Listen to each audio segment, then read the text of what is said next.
everyone, welcome back to my channel. So today I wanted to talk about the term medical gaslighting. This is going to be a bit controversial. This whole topic is very controversial.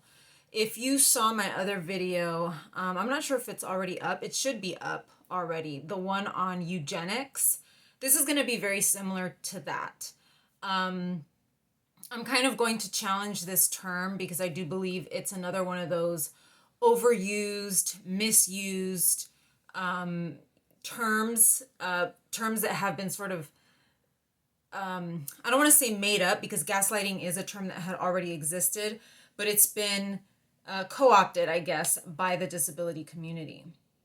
And so I wanted to talk about this because it's, you see it used over and over and over again to the point where you really don't even know what it means anymore. So I decided to look it up. I was like, okay, what does medical gaslighting mean? Because it's become, gaslighting is a term, but now it's medical gaslighting. So this is the definition that came up when I looked up medical gaslighting. Doctors who wrongly deny a patient's illness entirely, wrongly telling patients that they are not really sick, or blaming a patient's illness or symptoms on psychological factors. So the whole it's on your head situation. Now, then I looked up the term gaslighting on its own, and the definition for gaslighting was manipulating someone as to make them question their own reality. So you can already see right off the bat that there's a bit of a difference here. Medical gaslighting means something a bit different than what original gaslighting means. Then if you delve deeper, where did the term gaslighting come from? So there was a really old film, I believe it was called Gaslight or something like that. And that's where the term came from. But what happens in the film, I think it's a married couple, and they had gas lights in their home, and what the husband was doing was he was dimming his wife's lights, or he was dimming the lights of the house or something, like just a little bit at a time. And the wife was like, are the lights getting dimmer, or is it just, me? And he would tell her, no, it's just you. And then he would continue dimming the lights a little bit more. And then she would say, is it getting dimmer, or is it just me? And he would be like, no, it's just you. So he was sort of trying to manipulate her into believing that she was kind of going crazy, that whatever she was experiencing was not real, right? That her reality was not real. But he did an actual thing. It was a real action. It was a real manipulation of the environment to get her to sort of believe, and then lying to her to get her to believe that nothing was actually happening when something was actually happening. Now, again, there's a bit of a discrepancy here. So when say that doctors wrongly deny a patient's illness entirely, we're not getting the full description or a full explanation. How are they wrongly denying a patient's illness? So basically, when you gaslight someone, you use persistent denial, misdirection, contradiction, and lying to make the victim feel unsure of their own sanity.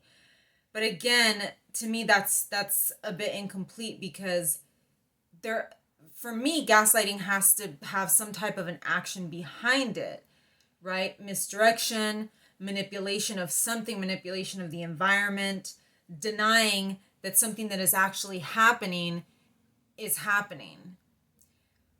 So, in my case, when I've had doctors tell me it's all in your head, or, it's something, I wasn't feeling what I was feeling, they could easily do that because there was actually no evidence. I had no positive blood tests. If I had a positive blood test, they would say, yeah, you have this, right? When I had a stomach infection, I had a positive blood test. They said, okay, you're going to have to do 10 days of these strong antibiotics. And then afterwards, we're going to do an endoscopy to make sure that the stomach is healed and all of that. A lot of times, what I'm seeing here is they're saying that medical gaslighting is basically a doctor lying.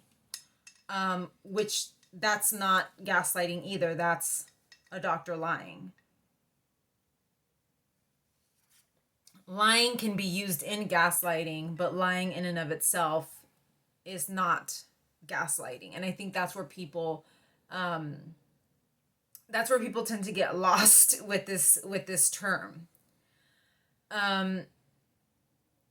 So to me, the discrepancy here between medical gaslighting and gaslighting in its traditional sense and what it actually is that is there actual evidence of the illness? If you have actual evidence of the illness and your doctor is still telling you, no, well, that's actually would just be lying, right? If you have actual evidence and the doctor's telling you, no, that's not it, then he's just lying. That's not gaslighting either. And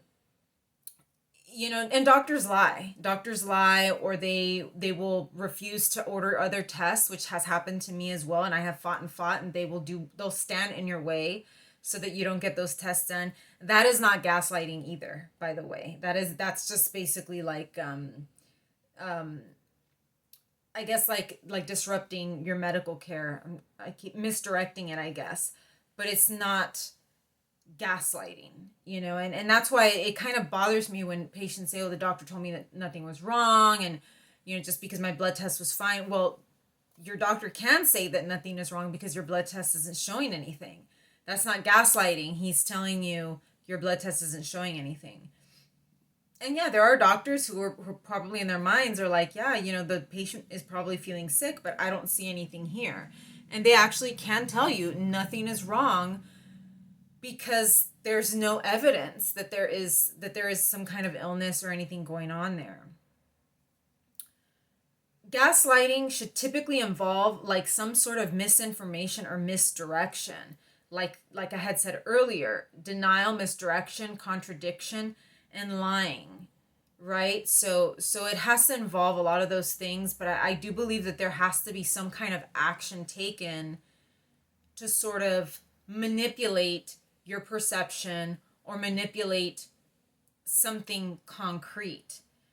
For example, making the lights dimmer little by little and then denying it, right? So here's a prime example, because something happened to me recently, and I actually spoke about this, I think, in my exosomes, one of my exosomes updates, something that my doctor did. So before I did the exosomes, my doctor ran some blood work. She ran, the typical CBC, and she ran my vitamin D levels. And my vitamin D levels were really strong. I think it was like an 80 or something like that. 3 months after the exosomes, she ran a GAD antibody test.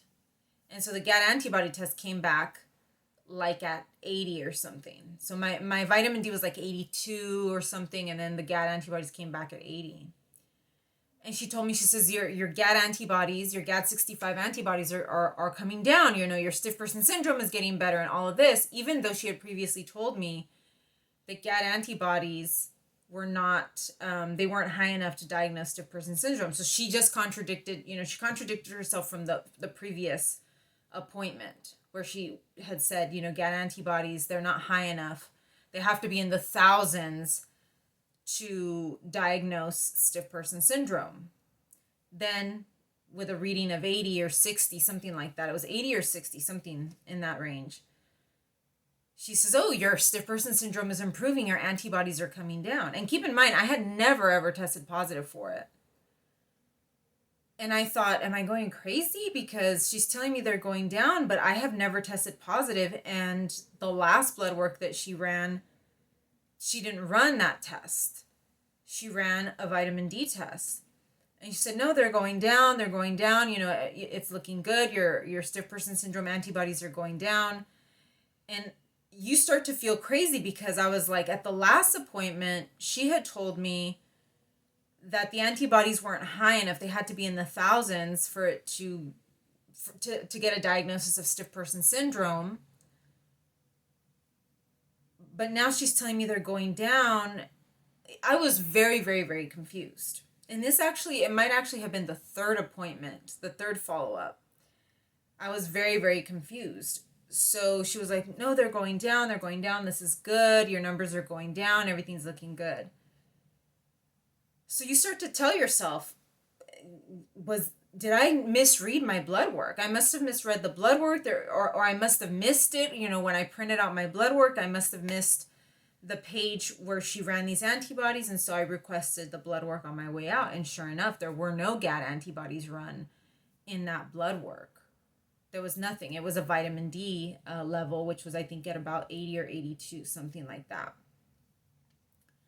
So she knowingly used misdirection, lying, misinterpretation of something concrete, of actual blood work, pretending that the vitamin D levels were GAD antibodies, and interpreting them and hoping that I probably wouldn't catch on, and interpreting them as GAD65 antibodies. I would say that is gaslighting. Now, gaslighting can be intentional or unintentional. She may have also herself not read the test properly and thought that number was coming down. That is possible. But from what I gathered, especially because she had lied. First she said, the GAD antibodies weren't high enough to diagnose SPS, and then said, oh, your SPS is improving. And I was just like, that's weird. And also, I came in reporting to her that I was feeling worse, that my stiffness was a lot worse, the tightness, the spasming was a lot worse, and then I was just feeling a lot worse in general. So right away, I'm reporting one thing and she's telling me another, and she's using something concrete to manipulate and to distort the facts. I would say that is gaslighting. If my blood test had come back, fine, I wasn't showing any GAD65 antibodies, I wasn't showing anything on my blood work, she could have said, well, you're fine. Right? She may still have been lying, but she wasn't manipulating anything. Doctors can easily tell you you're fine if your blood work isn't showing anything, and they are technically not lying or manipulating or changing anything around. Gaslighting involves a manipulation of something real, if that makes sense. Like I said, if a doctor won't refer you to another specialist because they don't want you to get any testing done by that person, that's not gaslighting. That's simply kind of like intercepting or interfering with something. That's not gaslighting either. I had a doctor, a rheumatologist that I saw at Cedars a while back. And, when I went in and I first saw him, he was really nice and all of that. And then when I followed up with him, another doctor had tipped him off and told him that I had Lyme disease. And so he knew that I did have an actual illness, but he basically told me, your issues are psychosocial. You have to, you have to get out there and socialize and, whatever. Even though I did have kind of like a slightly positive ANA, that which could indicate an autoimmune illness, but he had been tipped off by another doctor that I had Lyme disease, and that was what was causing all of these, the blood work to show up a little bit different. That's also not gaslighting. I don't think that is technically gaslighting. Now, if he had run blood work, right, and he had told me the first time, you may have some kind of autoimmune illness and we really need to look into this further. And then the next appointment, well, that technically is just lying. He would just have been lying if he denied it. Gaslighting involves a manipulation of the environment, a manipulation of something concrete. For example, blood work. He had been told by another doctor and tipped off that I had Lyme disease. And so he kind of looked at me as if I had been lying to him, which I wasn't. I honestly believed I had an autoimmune illness. And as you know, I was later diagnosed with an autoimmune condition. But he did not, he wasn't having it. And he wanted me to get out of there. He did offer me treatment. He did offer me steroids and some kind of, treatment for my condition. But that is not gaslighting. Gaslighting would be lying about blood work, or getting someone to believe that the blood work means something that it does not. My doctor not running blood work, which also happened recently. She didn't, I showed her the bruising and she was like, oh, you probably just bumped yourself. And then she didn't run any blood work. That is also not gaslighting. That is, again, just interfering with the process, or, trying not to leave a paper trail. That is not gaslighting. And people need to, I feel like people need to stop with this, with using this term, because it's not, and I will talk about why I believe people use this term. But I just think we need to stay away from that unless it is actual gaslighting. So let me give you guys another example of gaslighting outside of the medical field or the medical environment. So for a while, when I moved back in here with my parents, my mom does my grocery shopping, and I would have to give her my ATM card for her to go do the grocery shopping. And I noticed that I was always losing, like I would lose my ATM card every now and again. It was very, very bizarre. I would just lose it. And I don't know, it was just very strange to me. But I thought, it's my short-term memory. I have, short-term memory problems, things like that. One day my sister comes out of her room in a panic and she's got my ATM card. She says, I found your ATM card in my room. It was between a bunch of my papers and stuff. At that point, I had already gotten another ATM card. I just call, cancel it, and get another one. And it had happened probably, I would say, at least 3 or 4 times since I had moved back in here to this house with my parents.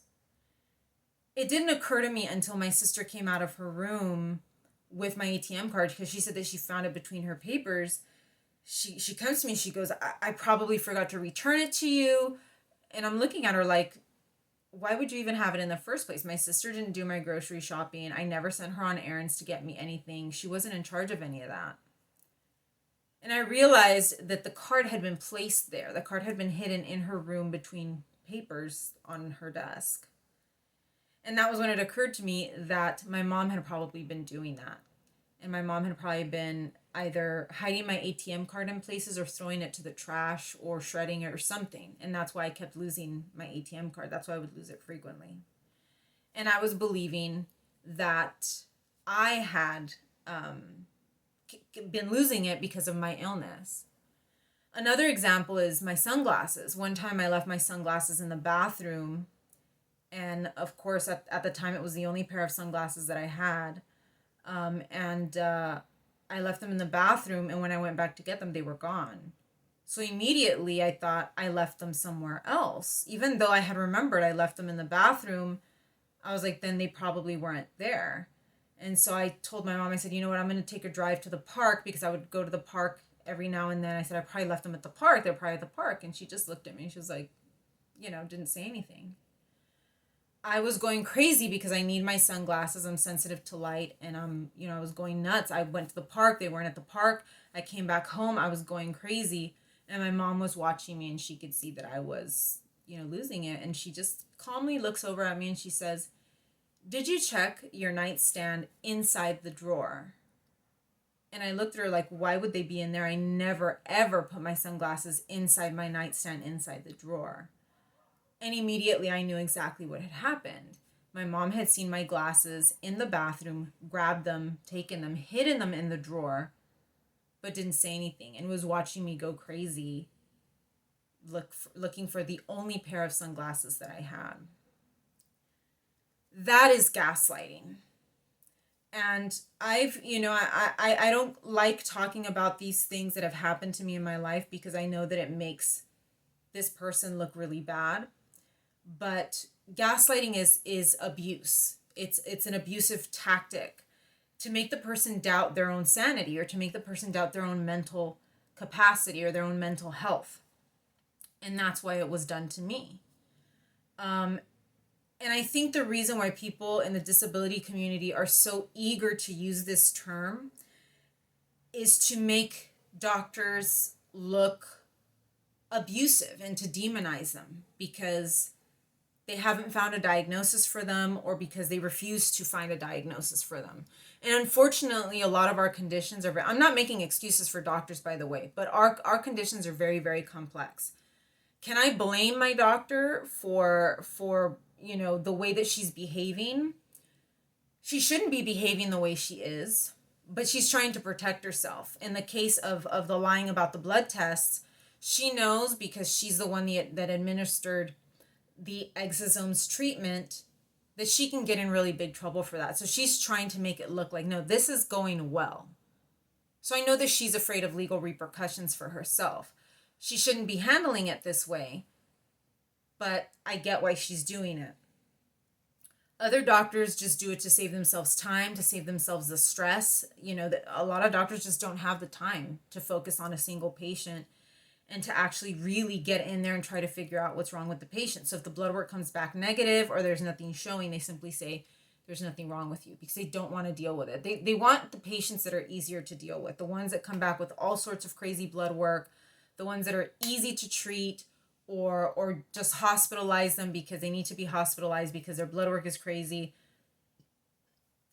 Doctors just don't have the time or the capacity or the knowledge to handle patients that are more complicated. I think a lot of it too is to sort of, I don't want to say that patients want to play the victim, but to put this, right now there's a lot of conversation over being marginalized, being victimized, being abused, and wanting to have that place, in society as a marginalized group. And yes, disabled people are a marginalized group, but I don't think that we should have this eagerness to be that. Because I do feel that it takes a lot of power away from us to say, well, the doctors are abusing me and the doctors are doing this to me. And it's like, it takes a lot of our power away. It's like saying we can only depend on doctors for, to get us where we need to be. We have no agency over our health or over the direction, of our medical care. And I'll tell you one thing, I've seen disabled people that refuse to follow doctor's orders and that absolutely, they're on top of their own medical care. If a doctor tells them to do something that they don't want to do, they won't do it. So we can't have it one way and not the other way. And that's actually another topic for another day. But I don't like this term. I don't like people using it or misusing it, because gaslighting, when you have actually been of I don't want to say a victim, but when you have actually experienced it, it's really horrible. It's really horrible. And it's usually at the hands of someone that is supposed to take care of you. It's really awful. You just feel so confused, and it's not somebody lying to you, because when somebody lies to you, you know that they're lying to you. If somebody's gaslighting you, you don't know that. It takes a while for you to figure it out. So when people are like, this doctor was gaslighting me, no, you knew he was doing it.